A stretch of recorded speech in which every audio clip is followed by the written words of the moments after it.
I tell a story, which is one that my dad told me before the Apollo missions when he was just a very little boy. He was looking up at the moon with his mom, and his mom said to him, "Don't worry, Ronnie, we'll never get there." Fast forward maybe 70 years later, it's his daughter that's actually going there. And I think that long arc is something that we can all learn from. The idea that the seemingly impossible becomes possible if you just believe in it and are willing to work hard and come together to achieve it. My name is Christina Koch, and I'm a mission specialist for NASA's Artemis II mission around the moon. When I look back at my dreams as a kid, I definitely never thought I would actually get here. I was very pragmatic. Even though I'm a dreamer, I knew that the odds were way against me again, so I might as well do something I'm loving in the meantime. I definitely loved science and math in school and, did pretty well in those things, but I also loved being active. I was always outside.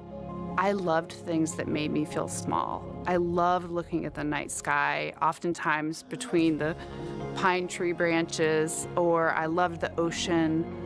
North Carolina also has mountains, and when we go there, I just love the vastness of all of those things. I loved how they made me feel and what they made me think about, and the vastness of the universe and how much out there was to learn.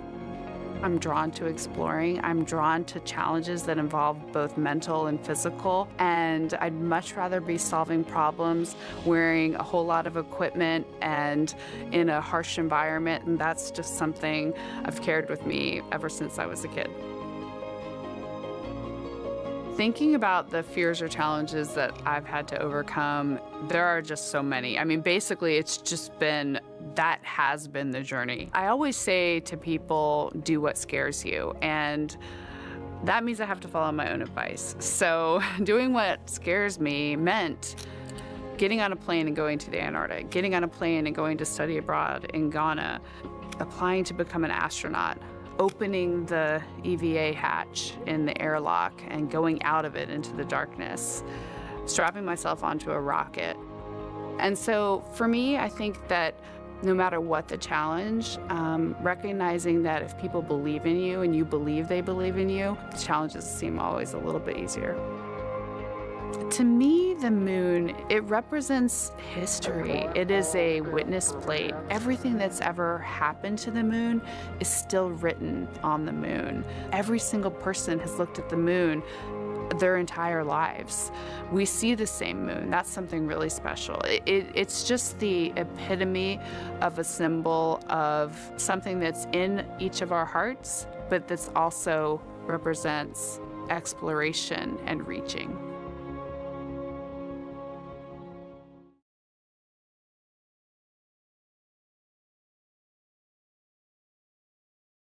Kennedy Space Center in 1989. I was 10. My whole family, all 4 kids, saw the sights and did the tour, and for me, it was better than Disney World.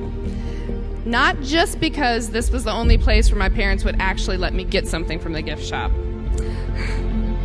In fact, I came home with so many posters of space that my bedroom walls would never be the same. They were covered with images of my heroes and images of the space program.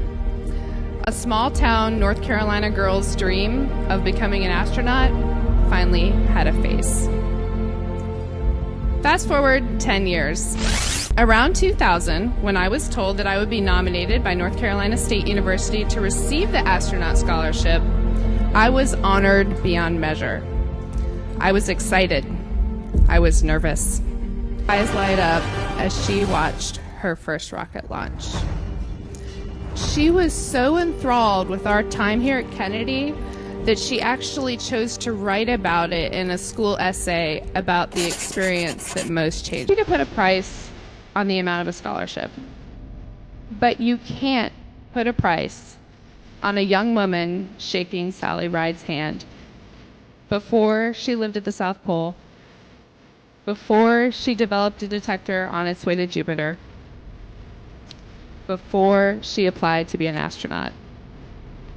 You can't put a price on seeing a rocket launch, and you can't put a price on encouragement from your most respected heroes.